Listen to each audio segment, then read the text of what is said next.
Hello everyone, welcome back. Today we're going to be talking about the relevance of sword training in the modern day context. Okay, so a lot of times people will ask me, is it likely that we will ever go back to, fighting with swords for self-defense? Okay, and this is usually during one of my gun training classes, right? Because I'm a full-time gun instructor, and I tell those people, well, that there's a lot of places in this society that we can't bring our guns in to protect ourselves, right? So we're relatively defenseless.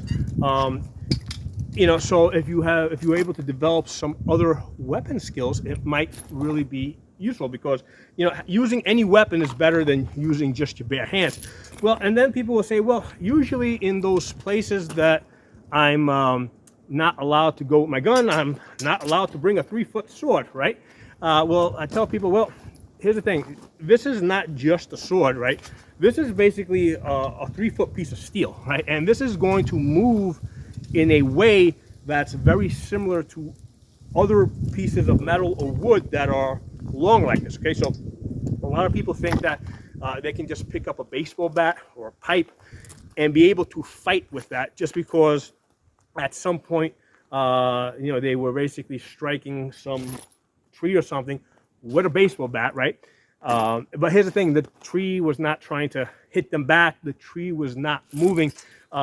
If you're going up against somebody that has a similar weapon, let's say baseball-like weapon, and they're trying to hit you back or block or fight you, it's not as easy as you think, all right? This is a lesson that I learned when I went to my very first sword training practice about 17 years ago. Because I thought I was going to go in there and I was going to be awesome, right? Because, hey, I had been practicing hitting a pel with my sword. A pel is basically a punching bag for swords. And I thought I was going to be great, right? But all of a sudden, I'm up against somebody that is hitting me back, trying not to get hit, blocking. Not that easy, okay? It takes a minimal of about 2 years to get semi-competent, not good, semi-competent with long weapons, right? And when I say long weapons, I mean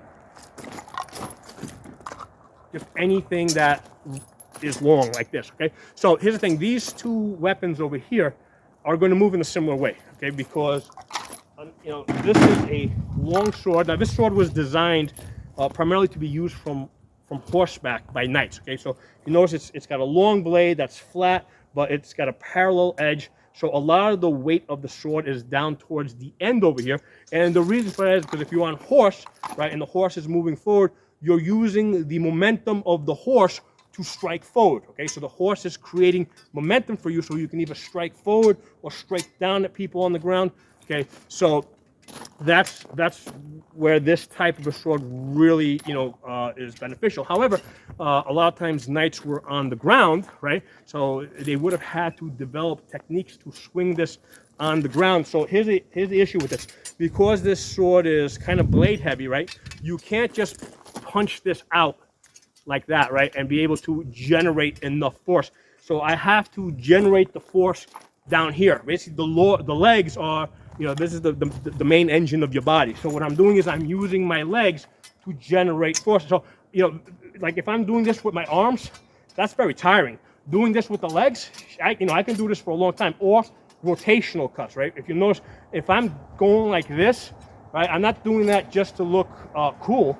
What I'm doing is I'm using the momentum of the sword to come down and make a strike, okay? So in order for this to hit with any power, you got to kind of hit at the right time. So there's a timing issue. So for example, if I start swinging the sword and somebody closes in on me before I get a chance to extend it, okay, I'm not going to have enough time to generate power. And what's going to happen is the strike, even if it lands, is not going to be effective. Because remember, this is not a lightsaber, right? Even though this is a sharp sword, just touching this on somebody is not going to cut somebody's arm off, okay? You have to put some velocity behind it. So if somebody's closing in on me, one option is to step back as I strike, okay? Because that's going to give me the space to generate the power that I need to land it. So I got this sword here that is going to move in a very similar manner to this. So again, this crowbar here, both of these things weigh about 2.5 pounds. This crowbar is a little too heavy for me to just punch out. Yeah, I can kind of do it, but I'm not that fast with it when I do that. And also what's happening is it gets really tiring, right?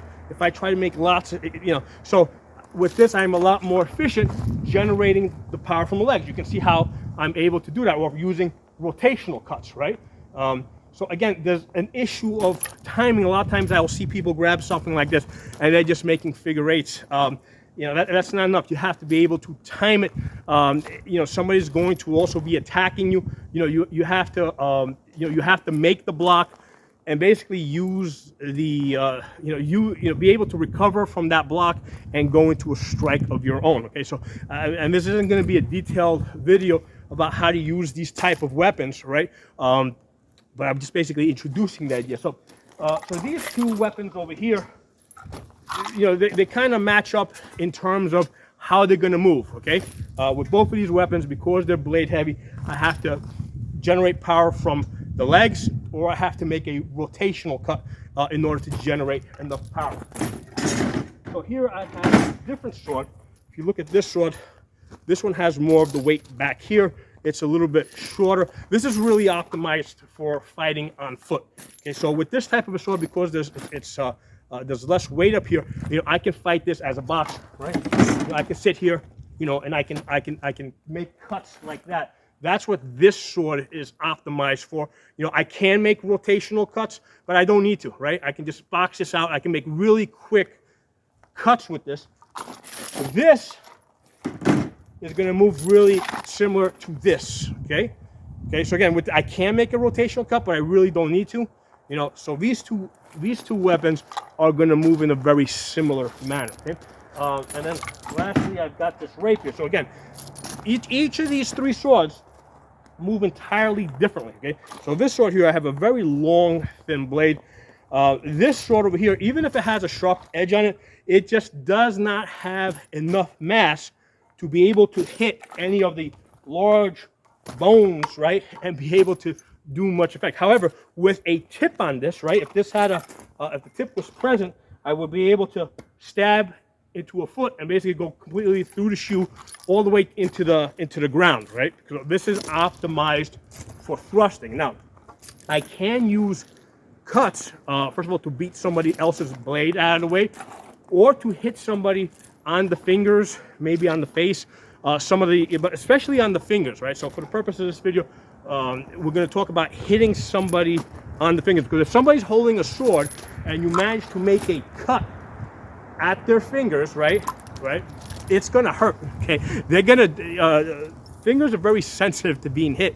There's a good chance that if you hit them on the hand, they're going to drop their weapon, right? So fighting with this type of a sword is very similar to a knife fight, okay? So a lot of you guys are aware that knife fights tend to be very dangerous, often resulting with both people being stabbed, okay? Because the typical people that are not trained in knife fighting, you're gonna have one guy stabbing up here, the other guy stabbing down here, so they're both just attacking without defending each other, which is actually a similar problem that existed in period, right, during the Renaissance, with this type of a sword with untrained people, okay? Untrained people will do the same thing, right? You give them a sword like this, one guy will stab high, the other guy will stab lows, both guys get dead, okay? So with this type of a sword, you have to basically, first deal with the other person's blade, get that out of your way, and then safely attack, okay? So the same concept applies to knife fighting, okay? If somebody's closing in on me with a knife, okay, I'm going to strike the fingers, okay? And here's the thing, forget about the edge size of this, right? If I use the back edge against the hand over here, that hurts, okay? Just using the back edge. Forget about using the cutting edge. Just whacking somebody with the back edge will usually get them to drop the knife, okay? So if I can maintain distance, get them to extend their hand, attack the hand, that's going to make them drop the weapon. So same exact concept with this. If I can cut into somebody's hand, get them to drop the weapon, I can then follow my thrust. So these two weapons are very similar in the way they would be used. The only difference is this one is shorter, right? So with this one over here, okay, you've got a sword. How long is this sword? All right, so you got a blade here that is 36 inches long, okay, versus the 12 inches of this. So you say, hey, it's only a 12-inch knife, but don't think of this as just a 12-inch knife, okay? Because this is, let's close this up. This is a 12-inch knife at the end of my arm, okay? So that's a total of about 32 inches right there, okay? You know, from the blade, from the tip, all the way to my shoulder. So I got 32 inches to play with here. And ideally, I want to, you know, I don't want somebody to get close enough to me to be able to stab me with their knife. If I can strike the hands, okay, that will usually cause enough pain. All right, you don't even have to. We're not even talking about cutting a finger off. Again, use the back edge of it. If you've ever been hammering a nail and you basically you hit your finger with a hammer, you know how much it hurts. It generally gets people to drop whatever they're holding, right? It's almost involuntary. So if somebody's coming in, you whack them across the hand with this, be it front edge or back edge, you know, now they don't have a knife, you got a knife, and you're able to continue to fight. And I've you know, there's, again, I don't want to get too deep into the details of how to knife fight, but I just want to make you guys understand that there's a lot of similarity between swords and other weapons that we would typically that we typically might have access to in an area where we may not have our guns. Okay, so these two type of weapons, the techniques, some of the techniques, not all the techniques, but some of the techniques that I would use with this will work on this. With this type of a weapon here, with this type of a sword, some of the techniques that I would use with this type of a sword are going to work really good with a hammer, right? Which again is, you know, something that I can, you know, fight a boxing style of swinging a sword with, okay? And then you got something like a Type X like this, which basically requires either hip rotation, you know, either rotation or swinging the hips. Again, this is something that I have to build up some momentum in order to get this sword moving. And again, it's, you know, it's not just a question of being able to strike, because here's the thing, any competent fighter that you fight is going to block the first shot, okay, or they're going to avoid it, okay? So the purpose of the first, second, third shot is so that you can get the fourth shot, okay? So, you know, so all these other shots are setups. The first 2 or 3 shots are a setup so that you can get the final blow, okay? So again, normally when I put people on swords for the first time, put them in armor, give them a sword, they expect that they're just going to be able to one-off the person that they're fighting, and that's not the case at all. Okay, so something I want to share with you guys as far as the relevance of sword training in the modern day context. Yes, it's very relevant, especially in areas where you're not allowed to bring guns. Thank you very much. I'll talk to you soon.